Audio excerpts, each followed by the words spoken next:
Hello friends, आज मैं बात करूंगा ACL लिगामेंट इंजरी के बाद में और सर्जरी के बाद में इन्फेक्शन अगर हो जाए तो वो इन्फेक्शन कैसे पता करें और उसके बाद उसकी ट्रीटमेंट कैसे करें, इसके बारे में आज मैं जानकारी दूंगा आपको।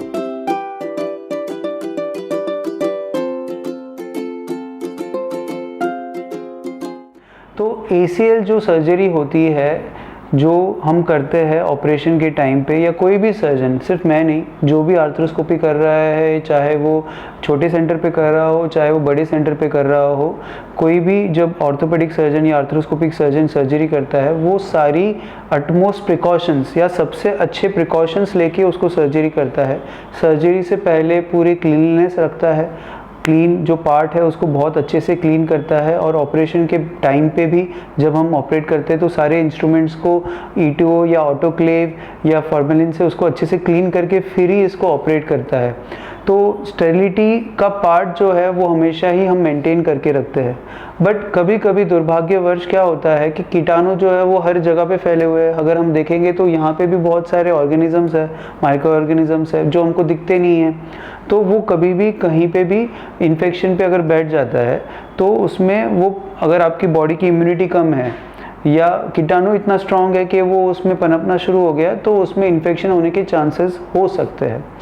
अब इन्फेक्शन जो होता है, जो नी में या ACL जो सर्जरी के बाद में अगर आपके इन्फेक्शन हो रहा है तो वो इन्फेक्शन के क्या क्या साइंस होता है कि सबसे पहले तो आपके ऑपरेशन के बाद में एक तो इमीडिएटली या 2-4 दिन बाद में आपको फीवर आना, या आपको 1-2 हफ्ते बाद में फीवर आना, और वो फीवर परसिस्टेंटली रहना, कम नहीं होना, 102-103 डिग्री कंटिन्यूसली आपको फीवर रहना, ये आपके सबसे पहली साइन होती है।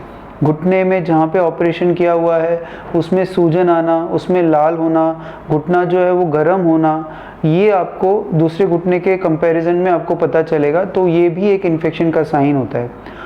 ब्लड टेस्ट हम जब कराते हैं ऑपरेशन के बाद में तो ESR और CRP ये ऑलमोस्ट मतलब 70-80 के पार चला जाता है। नॉर्मल CRP अराउंड अबाउट 5 से नीचे होना चाहिए, जो 80 या 100 के ऊपर चला जाता है तो ये भी एक इन्फेक्शन का कारण हो सकता है कि भाई ये इन्फेक्शन की तरफ दिखा रहा है आपको। जब भी इन्फेक्शन आपको लग रहा है कि ये इन्फेक्शन है, आपको इमीडिएटली इसको ऑपरेशन के टाइम या वापस से इसमें दूरबीन डाल के इसकी सफाई करनी पड़ती है।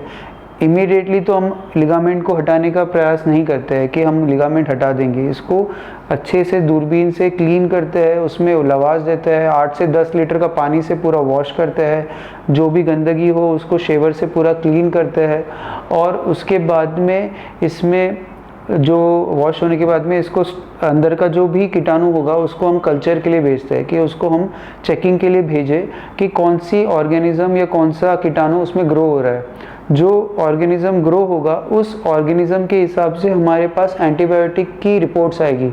अब वो कौन सा एंटीबायोटिक उस ऑर्गेनिज्म के लिए सेंसिटिव है, वो हमको एंटीबायोटिक अप्रॉक्सीमेटली 3 हफ्ते तो खून के द्वारा देना पड़ता है, जिससे वो एंटीबायोटिक के जो भी ऑर्गेनिज्म बचे हुए हैं, साफ सफाई के टाइम पे तो हम ऑलमोस्ट निकालते ही है, बट कभी कभी कुछ ना कुछ ऑर्गेनिजम्स तो अंदर चिपके हो गए, वो ऑर्गेनिजम्स को निकालने के लिए हमको खून से 3 हफ्ते तक एंटीबायोटिक देनी पड़ेगी, और फॉलोड बाय हम 3 हफ्ते ओरल एंटीबायोटिक देते हैं ताकि वो ऑर्गेनिज्म फिर से ना पनपे।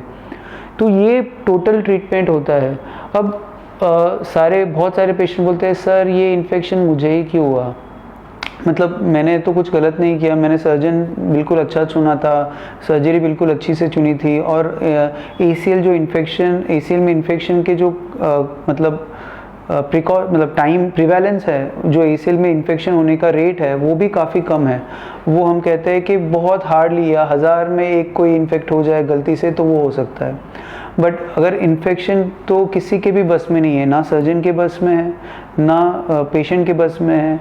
जब हो जाता है उसके ऊपर हम कैसे उसको ट्रीट करते हैं, कैसे उसको मैनेज करते हैं, वो ज़्यादा ज़रूरी है। बहुत बारी इन्फेक्शन इतना ज़्यादा तीव्र होता है या इतना ज़्यादा रैम्पेंट होता है कि वो पूरे लिगामेंट को खा जाता है। है ना, कि लिगामेंट को पूरा गीला कर देता है या उसको पिचपिचा कर देता है।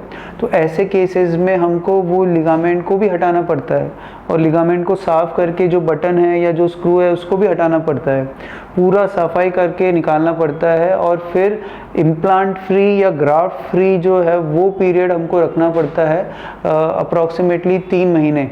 उसके बाद में जब इन्फेक्शन नहीं हो, सीआरपी जो सीरियल सीआरपी है वो नॉर्मल हो जाए, उसके बाद में 3 से 6 महीने बाद हम रिवीजन एसीएल के बारे में सोच सकते हैं कि भाई हम इसमें रिवीजन एसीएल करें और इसके अंदर नया लिगामेंट का ऑपरेशन करके इसको वापस से सही करें।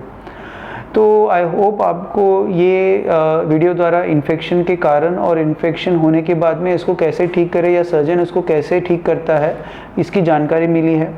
और प्लीज़ जो भी आपके ऑपरेटिव सर्जन की वजह से या जो भी आपके अगर एसीएल में इन्फेक्शन हो जाता है तो प्लीज़ ये सर्जन की कोई भी गलती नहीं होती है।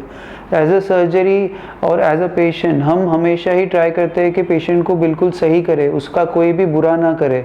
बट कभी कभी एज अ डॉक्टर हमारे पास हमारे चीज़ें हाथों में नहीं होती है, वो इन्फेक्शन जो होता है वो एक पार्ट ऑफ द सर्जरी का कॉम्प्लिकेशन होता है। एक छोटा सा इंजेक्शन भी अगर हम लगाए उससे भी आपको कोई इन्फेक्शन हो सकता है।